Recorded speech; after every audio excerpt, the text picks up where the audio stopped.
I'm Jen Taylor Skinner, and this is the Electorette. Today's conversation is with Brianna Brown of the Texas Organizing Project. The Texas Organizing Project, also known as TOP, T-O-P, is focused on organizing Black and Latino communities in Texas around shared causes. Shared causes like healthcare justice or climate justice, and of course, immigration. Texas is a large state with a lot of political power. And there's also a lot of untapped political leverage among the collective Black and Brown communities. I talk with Brianna Brown about what they're doing to build community and how we can get Black and Latino communities to work together on their shared interests and hopefully turn Texas blue. So please enjoy this conversation with Brianna Brown of the Texas Organizing Project. Brianna Brown, welcome. Thank you for joining me. Thanks so much for having me. I'm looking forward to a conversation about my home, Texas. Your home, Texas. Well, I do want to start with a confession. I've never been to Texas. I'm sorry. I grew up in the South. I grew up in the deep South. I grew up in Memphis. And I have been to Arkansas. I've been to Mississippi, Florida, Georgia, Louisiana. I've been everywhere. I have not been to Texas. And that just dawned on me before we started this conversation. I was like, you know what? I've never been there. And I don't know how. Growing up in Memphis, I don't know how I've never been to Texas, but I have heard good things. Well, that's good. My dad grew up in Marion, Arkansas.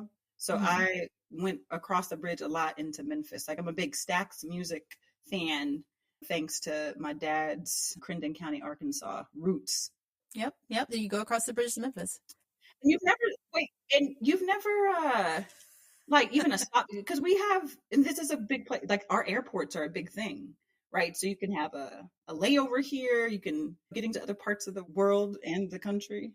I can't think, like I'm thinking about all my flights and laid over in a lot of places. I don't think I have landed in Texas. I don't know. I'm sorry. I'll make sure the next flight. Okay. I'll make sure the next flight. But so tell me, what do you love about Texas? Well, Texas is my home, and in all the ways. I am a fourth generation Texan. I'm raising two fifth generation Texans. And it used to be that I thought that I was like somehow like alien, right? Like I understood once I got out of high school, I wanted to get out of Texas. But I think that distance, I did. In fact, I went elsewhere. I went out of the state for college and had some experiences outside of Texas. And I think both of those things gave a perspective on it. And this is home. This is where I'm a fourth generation Texan, thanks to my mom's side of the family. We go back. We've been involved in agriculture in the state of Texas for 4 generations. And it's where there are infinite possibilities. My two babies are Texans.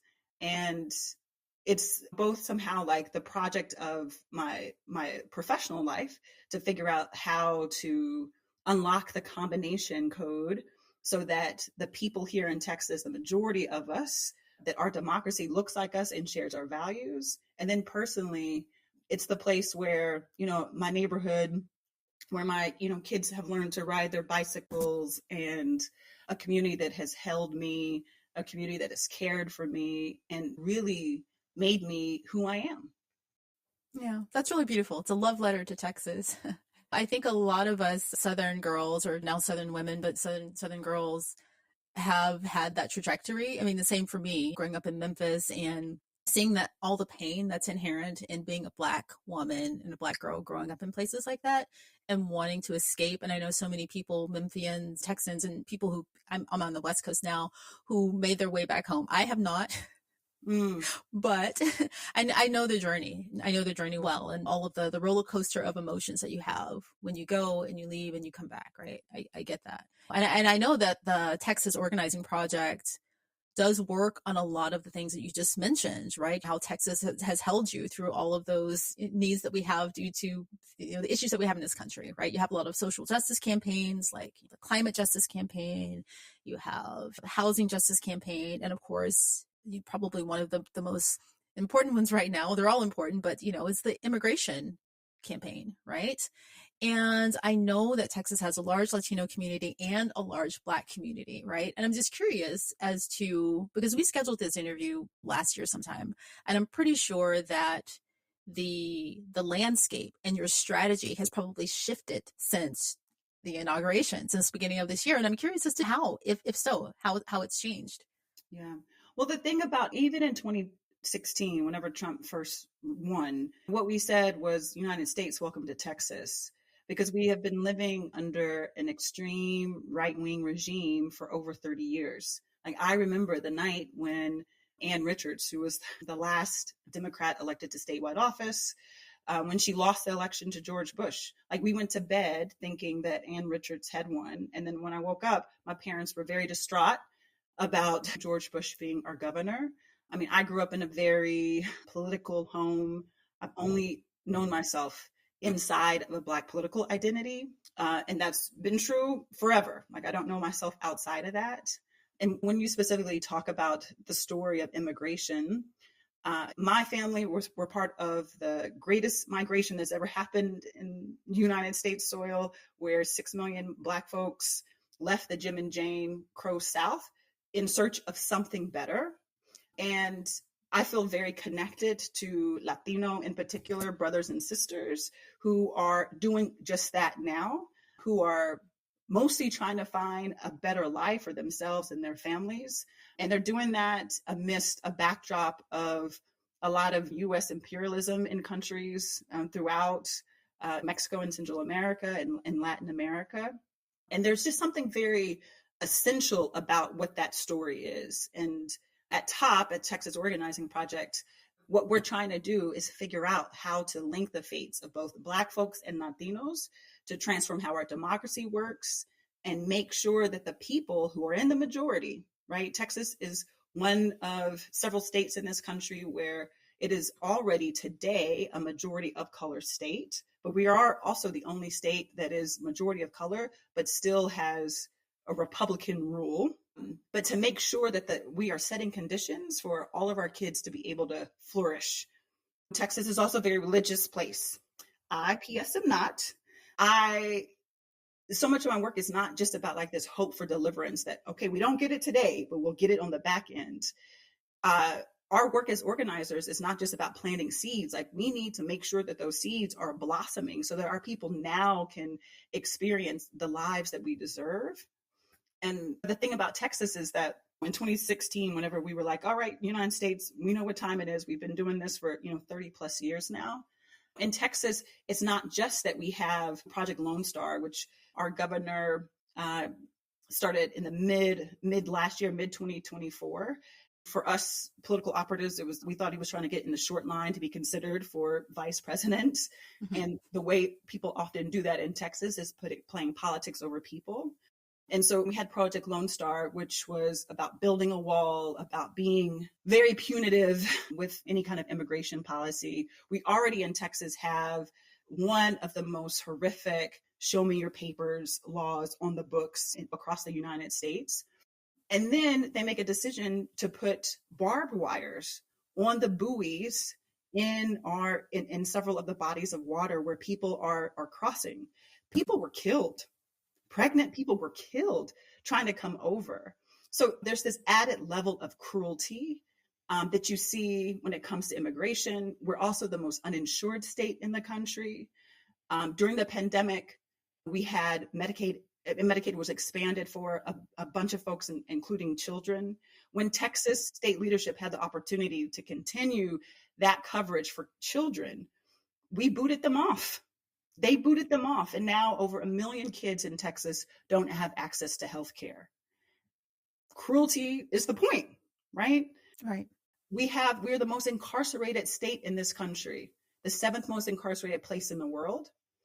And and those people who are imprisoned are most likely in Texas to be in prison in a place that doesn't have air conditioning, to be the victim of sexual assault, to be in solitary confinement. Like the experience here of folks on the margins, folks often forgotten, we get to experience the cruelty of the agenda. I think it in a way that, in trying to tell the Texas story now, especially to similarly situated organizations across the country, that's a point that we're trying to make sure that we impart, that cruelty really is at the heart of a lot of their policies. Yeah. You said so many important things. I mean, I don't have that experience growing up in the South of this idea of a linked fate. Specifically, I didn't grow up with it, at least, because in Memphis, we're far enough from the border where you just have Black people and white people, right? Black people, white people, like no one else. And so I think that's really a unique experience for Black Southerners to grow up with this large immigrant population and have this idea and to organize and to be an activist through this idea or this lens of linked fate. Because in our political system, in the electoral system, they don't really have a voice because they can't vote, right? So they are reliant on this coalition to essentially save them from the likes of someone like Abbott, who's putting barbed wire and killing people essentially. And if I'm correct, I think that Texas has the second highest number of immigrants in the country, second to California. I think 11% of the 11 million undocumented people in this country live in Texas.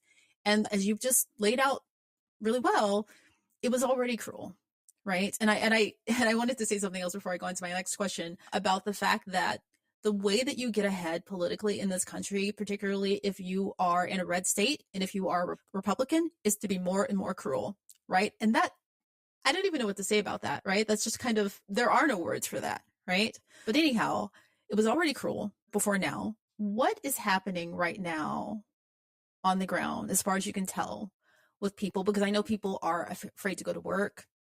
They are afraid to send their kids to school. And I've heard that on a national level in the national news. But what's happening specifically in Texas in that regard? We have at top for, well, I think this dates back to 2016 in an effort to not always start at square one whenever it hits the fan and we're, trying to scurry, like developed this, we call it top leading in the time of adversity. But it riffs on, I don't know if folks might be familiar, you might be familiar with Naomi Klein's shock doctrine, but this idea that the right very astutely either creates or waits for a disaster to enact their bread and butter things, right? Deregulate everything, privatize everything, their kind of like playbook. And we were like, all right, so it's always hitting the fan for us here in Texas. Like, how do we get in a position where we can not just be reactive, not just do the hand-to-hand combat, but get on offense some? And so we started thinking about and like pinning, like, okay, so how do we stay ready if we don't have to get ready, right? So we think about it in a couple of different ways, right? I mean, right now, the crisis that is happening is a crisis that has long been happening, stretching back to the summer of 2017, when in Texas that SB 4 was passed, which is the Show Me Your Papers on Steroids law. It was so eerie. You would drive by like playgrounds that usually are full of like kids and no one was at the playground, right?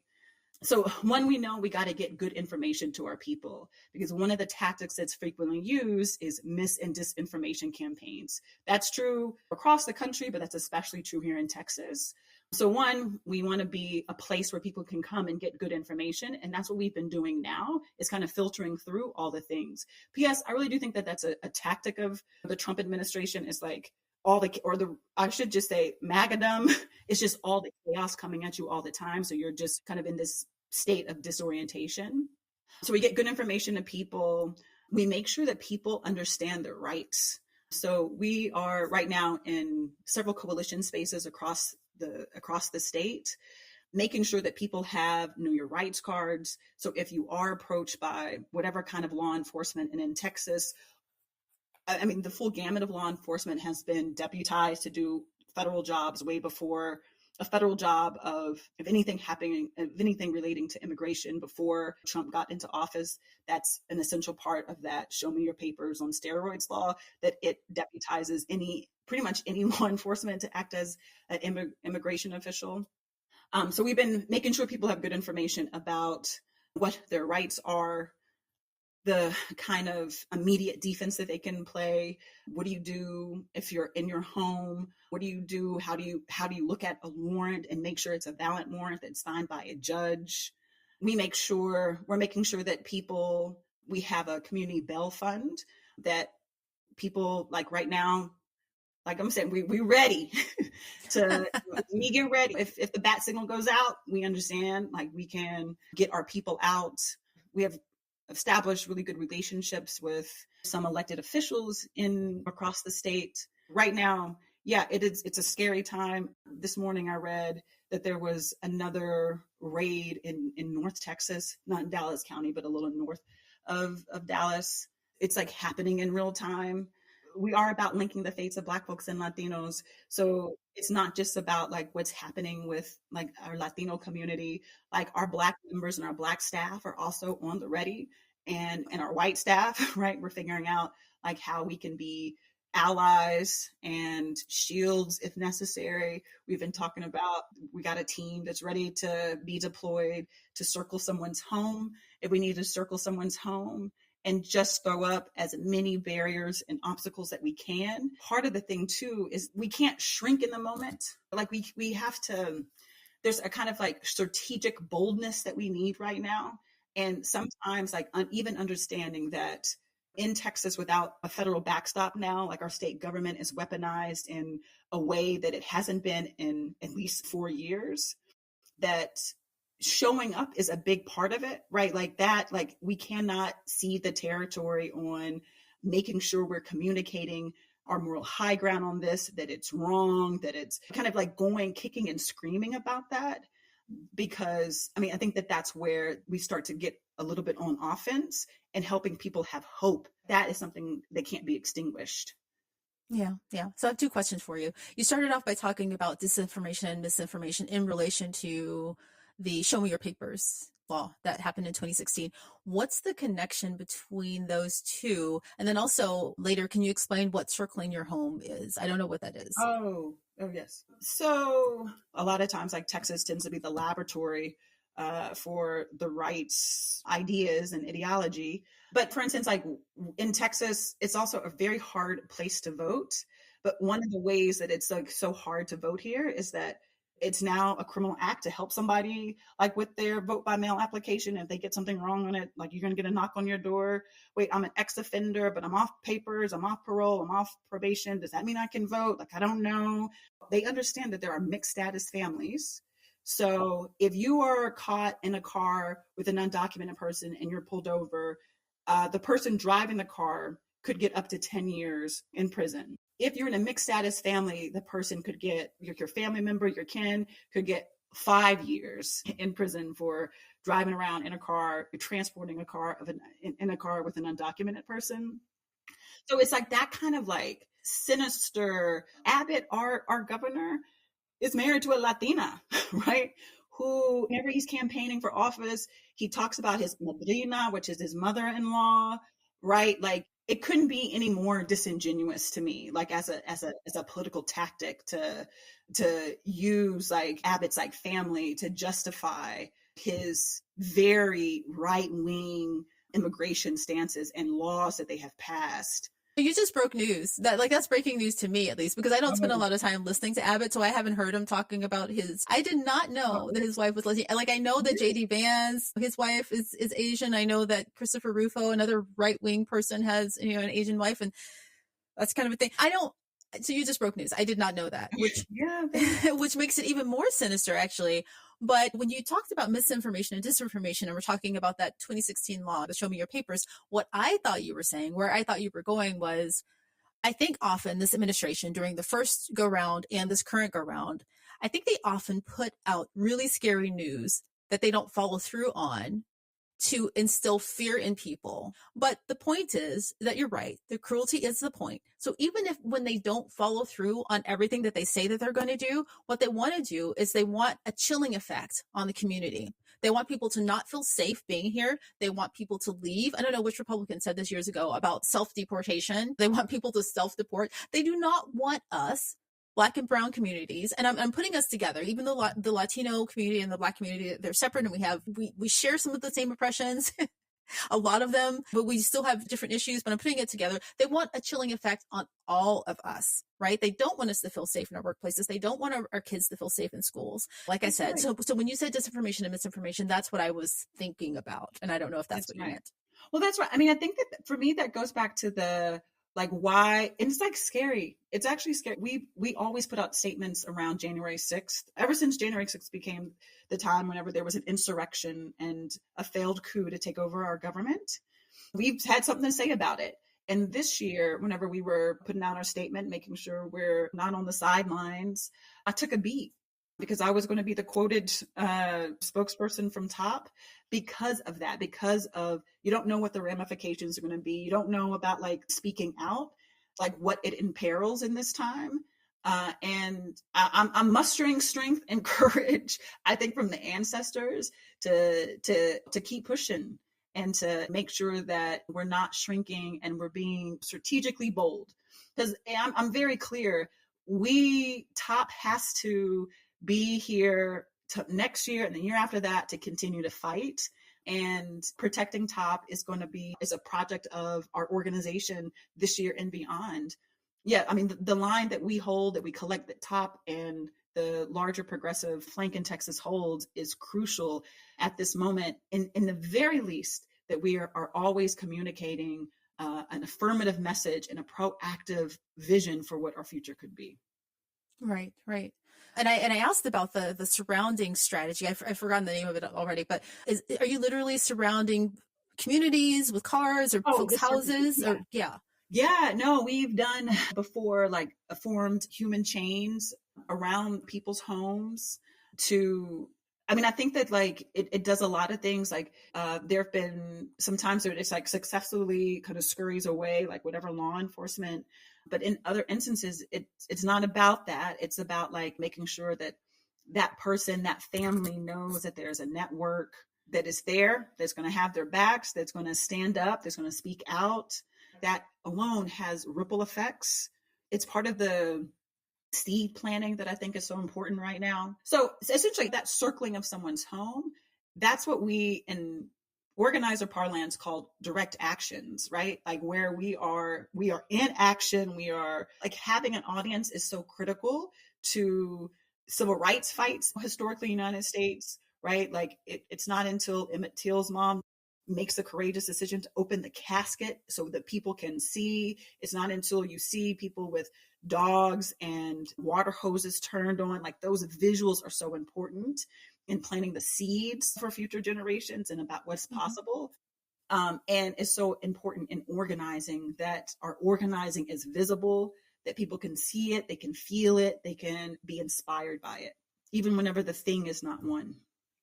Yeah, I get that. And that makes total sense in the context of what we were just talking about. If they can send a signal with the point of inspiring fear in people, right? We can send a signal to let these communities know that they have a community, that they can be safe, right? So it's about signaling who is fighting for you and who isn't, essentially. So that makes total sense.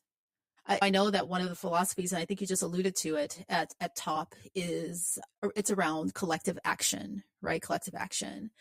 And one of the things that I keep getting in interview after interview and all the conversations I have, even offline with my friends and my family, is that there's this pervasive sense of helplessness right now and powerlessness, and people are overwhelmed. And first of all, I just want to say, if anyone's listening to this, that is totally normal. That's the intent of it, is for you to feel overwhelmed and powerless. And it's totally normal to feel that way.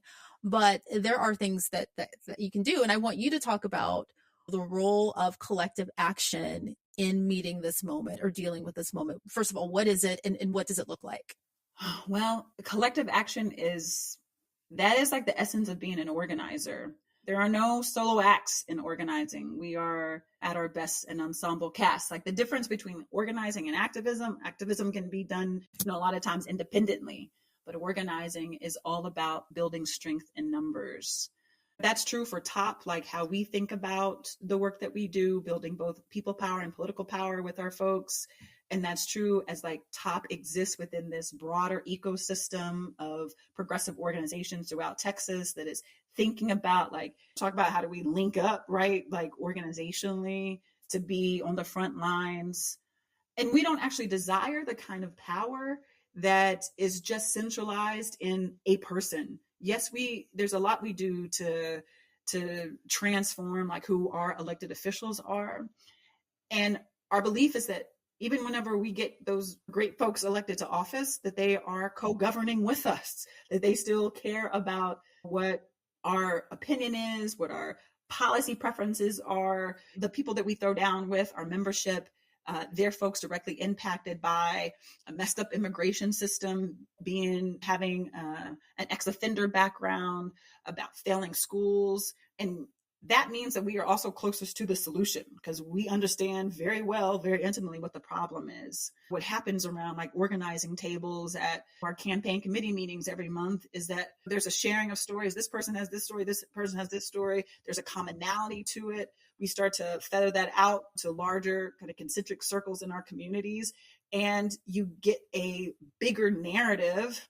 You're able to isolate like on a macro level, like what the problem is, and then like crowdsourcing the solution among the people who are closest to what the problem is. So fundamental to like how we think about both the like who we're doing the work with, like we got to be mobbed up and with one another. Like that's an essential part of it. It's an essential part to be mobbed up with other organizations that are doing the work, right? Because that is like the key tactic that organizers use, is building strength in numbers. But it's also like the way that we think about whenever we do win, like it's not an individual win, right? It is a collective win. If we were to encircle someone's home in that example that we were just talking about, the ripple effects of that are not just about like that person, right? The ripple effects are about like what happens in the broader community. And so there's always this eye to a remedy that addresses a unique problem, right? But that can be expanded to fill in a gap that a lot of people are experiencing. And what we find with our organizing is that so often we're just not a part of the story. We're not a part of like they're literally, the policies and pieces of legislation that are being passed, especially at the state level, are designed to keep us out. Yeah. If not damn near erase us. You know what I'm saying? So being able to have so fundamentally in our toolbox this thing of our power is collective power really does thwart like those efforts to erase us. And I think that it's such an essential part of like how we actually build the kind of connections between and among people and organizations. Win, lose, or draw, we can come back to that community. I know this conversation isn't necessarily about Kamala Harris, but one of the things that you reminded me of is that one of the central campaign messages that she had was "We the people, for the people." And she kept talking about that. And that's such a contrast of what we're dealing with now from the other side. The idea of community is just non-existent unless you want to just terrorize the community. And anyway, that's just an aside. I'm just on my soapbox. Or being a white cisgender Christian man, you know what I'm saying? They got a lot of They don't even like each other. Well, they don't like each other. Well, they contain it enough. Like this is the thing though. They do it enough to deliver big things for their people. You know what I'm saying? Like somehow, some way they're able to galvanize behind, and you can run the list on what all Trump is, but he delivered a Supreme Court that would get rid of our ability to make decisions about our bodies, right? Like their kind of commitment to like rigorous pursuits is, I mean, it's something we need to like figure out ourselves. Yeah, I agree with you there. That's a whole different conversation. Yeah. How they're able to manage that through all that hate. Like, I don't know. I mean, I guess it is driven by hate, right? And I still don't believe that they like each other. I think they tolerate each other to get what they want to get done, right? That's what I think. But that's a whole different conversation, perhaps with a psychologist. I don't know. Yeah. But one of the fissures that grew out of the 2024 election was between Black and Brown communities, specifically the Latino community. And I'm reminded of an episode I did a while ago. I think it was probably maybe before the 2020 election, where a lot of disinformation about the immigrant community is directed towards Black people, right? To say, you know what, they're not only stealing white jobs, they're stealing your jobs too, because they want to use these lies to basically steal votes. I'd say it's stealing votes. But after this recent election, 2024, you could see it immediately when the numbers started to come in following the elections, specifically on social media, when people started seeing the numbers for the percentage of Latino voters who voted for Trump, particularly the men, they were higher than people expected. Those fissures really started to grow. And that was really hard for me because I know that we need collective action, right? I just know intuitively that we need to keep that coalition intact, and we can't lose this sect of voters. And I was wondering what you think we need to do to repair those fissures now, right? Because essentially we all have a common enemy, right? And that common enemy is white supremacy, by the way, just to finish that Right. thought. Yes. Yes. Well, okay. So I was listening to this podcast, the Trevor Noah podcast, and they had Robert Putnam on there. And I Mhm. remember reading Robert Putnam's book when I was in college. It was like one of the few books I read all. I like didn't try to do a Cliff Notes version. Like I read the whole thing.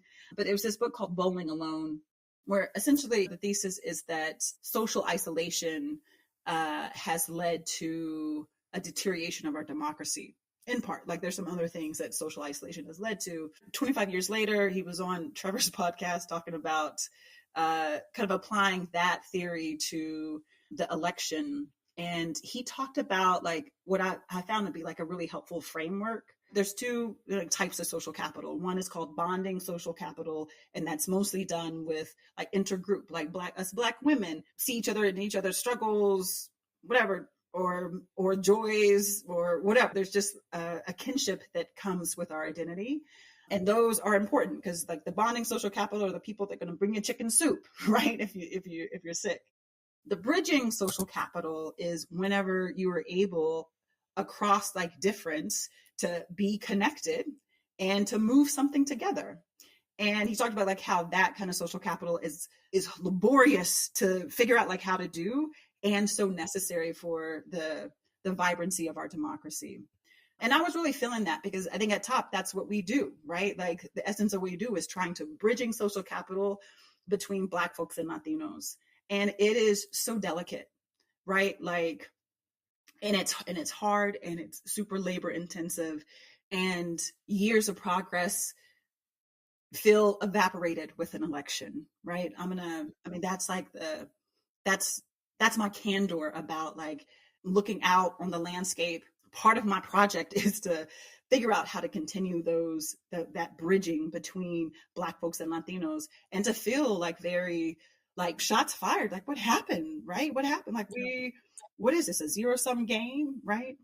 So I definitely had, and like internally, like our Latinas and Latinos on staff and our membership have also talked about like feeling like, yeah, what is up with our people? Figuring out how to do that is hard, and there is like inherent tension that exists there. One of the things that we're doing at top and have been really leaning into without the framework, like it's helpful to have things like bridging and bonding social capital to understand, and then to try to like plot and operationalize like a plan. And what we have long been doing is figuring out like this year is TOP's 15th anniversary. We are celebrating our quince, and we are planning our pilgrimage 2.0. So in 2023, 80 of us, members and staff, went to Montgomery, Alabama, to get steeped in the history of Black folks, which is to say the history of this country, right? And to understand how anti-Black racism impacts all of us. And there's a particular challenge when it comes to Latino communities and Black folks too, but like for them within our organization to interrogate like what their proximity to whiteness means and how they grapple with that, right? And how like as long as they're just above the Blacks is cool, right? So we took this pilgrimage so everyone gets steeped in that same history, which is extraordinarily important, right? Because like the history starts to explain like what we are experiencing today. Their attempts to get rid of birthright citizenship, Black folks are not too far behind. That was for us that the 14th Amendment existed. So we're very, it's very important to us that we are rooted in a common history. So this year, we're coming back. We're going to Galveston, Texas, actually this year. Galveston has a rich history around, I mean, this is where Juneteenth was born. And so we want to continue the exploration we're doing around Black history, again, United States history. Also, we're going to cap it off with a quince because it's our 15th year in existence. So it's like figuring out a way for us to always have two conversations at once, right? And how we're bridging those conversations.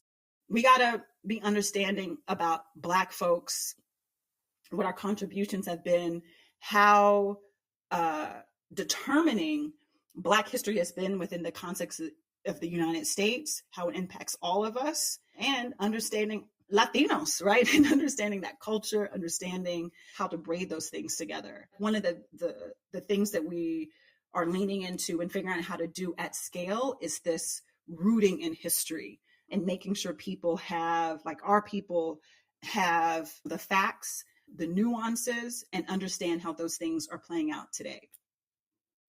Yeah, yeah. And just to continue with that thread about white supremacy and who it harms and this shared sense of oppression, and I want to make this really clear before we move on, that white supremacy and bigotry, it doesn't just harm the communities that it openly targets. It rips at the fabric of the entire community, the entire country. So this is not only the problem of Black and brown people, this is white people's problem, right? Because look what's happening to this country right now. So it serves them to help in this fight. I just want to say that. So when I talk about white supremacy being the enemy, I don't mean white people. I mean white supremacy, the concept, and how it's ripping apart the fabric of this country. And we should all be in that fight together. And speaking of that fight, it's something that we need to start now. The larger electoral fight, the political fight, something we need to start now and not 6 months before midterms. This needs to be continuous work, right? And I just want to know what your strategy is right now politically going forward. I know I think of Texas as being stubbornly red, but what's your strategy to soften that red to like a nice rose color, or maybe a deep lavender, a light lavender? Yeah, I think you're going through the whole color spectrum. Yeah, I feel you. Fuchsia. I know. Yeah, something other than the deep. Yes, I feel you. Yeah. Yeah. Well, there's a lot of things. So Texas, as quiet as it's kept, Texas is home to the largest Black population in the country.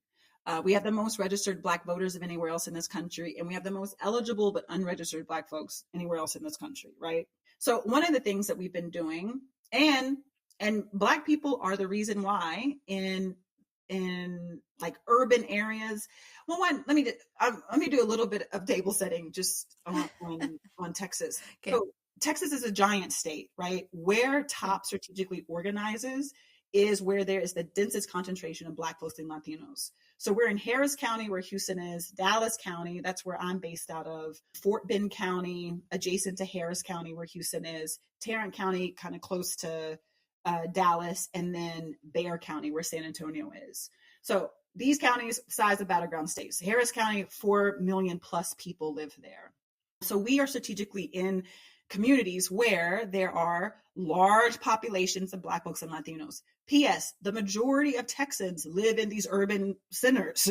84% of us live in these urban centers. What's happening in these urban centers is that we are electing progressives to local government, city council, our county executives, and they are passing progressive policy. I will say a lot of progressives that have been elected in Dallas County, Bexar County, and Dallas County, Bexar County, and Harris County, we've had some sort of hand in it, right? Because we run the largest independent get out the vote programs in this state. So when we win misdemeanor bail reform, for instance, in Harris County, where Houston is, that's 4 million people who don't have to worry about whether or not they gotta pool money, or if their networks and loved ones have money to get them out on a misdemeanor charge. And we saw like the impact of that following. We had won it in around 2018, and then 2020, whenever George Floyd was murdered, there was no one we were ready with our bailout fund, but there was no one to bail out, right? Because like our work to win misdemeanor bail reform resulted in folks not being arrested or being arrested and being released. Okay, so when we win, 4 million people get to enjoy, millions of people literally get to enjoy the fruits of that labor. So we are strategically in areas where there's dense concentrations of Black folks and Latinos. And our strategy is to continue to build locally towards statewide power. We really do live in apartheid conditions in Texas. At the state level, at our state government level, 61% of the people who hold office at the state level are white men. That is not at all reflective of who Texas is. In fact, the average Texan is a Latina. Look, I'm clapping now. Okay, is a Latina in her 30s with a GED education and 2 kids. That's the average. If you were to pull up in any Texas town and go to the local Piggly Wiggly or whatever, local grocery store, that's who you are most likely to see is a Latina. Yeah. People don't understand. You think that when you think of Texas, you think of like a white dude in a 10-gallon hat and cowboy boots and an oil rig in his backyard or something. That's not who Texas is. So Texas, the average Texan is a Latina. We have a huge Black population here. What we've been doing for the last 12 years of a 15-year existence is figuring out how to court and inspire our people to the polls. And we've done a good job, right, locally. Like, I gotta, what is that? Like, I can't even say. I was like trying to figure out, like, well, how do you talk about that? We've done a hell of a job of figuring that out. And then on the back end of that, again, it's not just about getting people elected for us as organizers. It's about what happens after they're elected, right? After they're elected, what material outcome is happening that changes the heartbeat of our people's lives. Like, that's what we're really obsessed with. So we're going to continue to do that. In 2026, we have an opportunity to defend some of the local electeds that we helped get elected in previous years, from district attorneys to county executives. We're going to continue to do that. 2026 is like our collective opportunity to blunt Trump's blade federally. So we'll play some in like in the federal landscape too with races. But the thing about Texas is because we are so big, we have 40 electoral college votes, and that's thanks to the last census. We had 38 prior to 2021, but Texas has had an explosive growth in the last 10 years. We had the largest growth of any other state, largely due to folks of color coming into Texas. 19% of those people who came into Texas in that 10-year period were Black folks.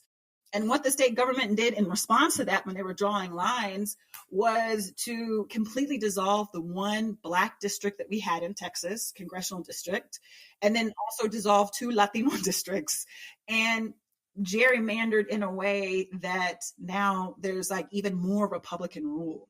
I'm saying that in part because the obstacles, the barriers are as scaled as the opportunities are in Texas. A lot of times, like in meetings when we're trying to set the stage of like what is at stake with Texas, I'm trying to change the world, right? And what I'm saying is like, I'm doing that by coming home and doing the work of an organizer. But when Texas flips, we will have changed this country. And when we change this country, like, we will have changed like the world.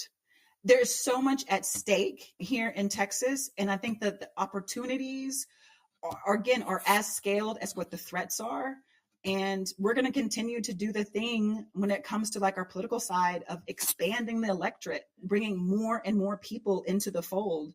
Because that's the thing, like, when more people participate, we tend to win. And I think that's a beautiful kind of footnote on our democracy, that the more participation, the healthier our democracy is. Yeah. That, you know what? I'm fired up.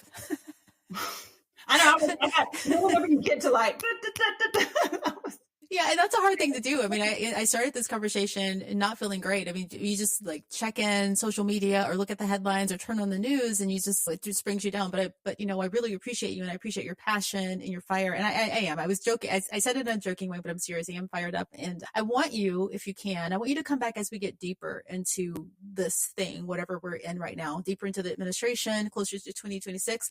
Come back and talk about. I want to have a longer conversation about gerrymandering, about voter suppression. That's something that I'm really passionate about, to talk about that and what's going on in Texas, if you will. Part of that thing is like, how do we get Texas in more conversations? Because, you know, I think it can easily get written off as like, it's too big, it's too this, it costs too much money. Like, I hear a lot of things, and we are always like elbowing for space. So I think that like spaces where we're able to tell a Texas story hopefully has the effect that it has of like, oh, people really do feel like what the opportunities are here.